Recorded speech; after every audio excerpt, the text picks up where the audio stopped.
My dad never hung up. I heard it all. She's a burden. I kept quiet.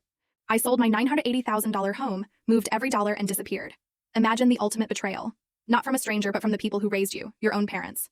I thought I knew what pain was, but nothing prepared me for hearing my father call me a burden while plotting to steal the only true home I'd ever known. This wasn't just a disagreement.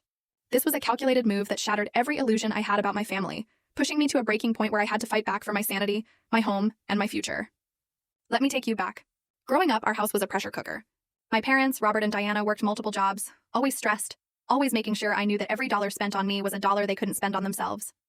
My dad, a factory worker, carried this huge chip on his shoulder about all the opportunities he'd missed. My mom, always juggling part-time gigs. Money was just tight, all the time. But then there was my grandmother, Elizabeth. She was different. My parents saw limitations in me. Grandma Elizabeth saw potential.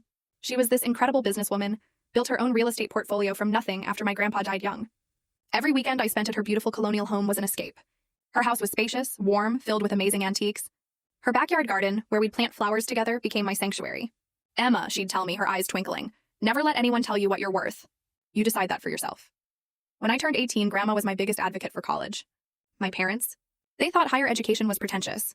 College is for people who think they're better than everyone else, my dad would sneer, though I later realized it was because he hadn't gotten in himself.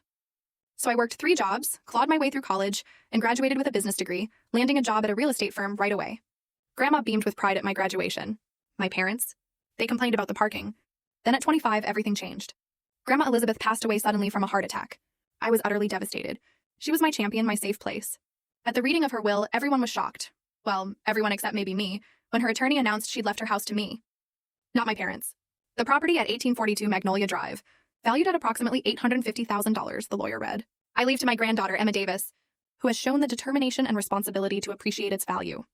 My parents' faces just darkened. The will was crystal clear. The house was mine, fully in my name, no conditions. They received a modest cash inheritance, which they quickly blew on a new car and electronics. From the moment that deed transferred to my name, my house suddenly became the family home. What started as casual suggestions about renovating the kitchen quickly morphed into full-blown plans, drawn up without my input. All while I paid every single bill, taxes, repairs, everything. We should really replace these countertops, my full story video added in below,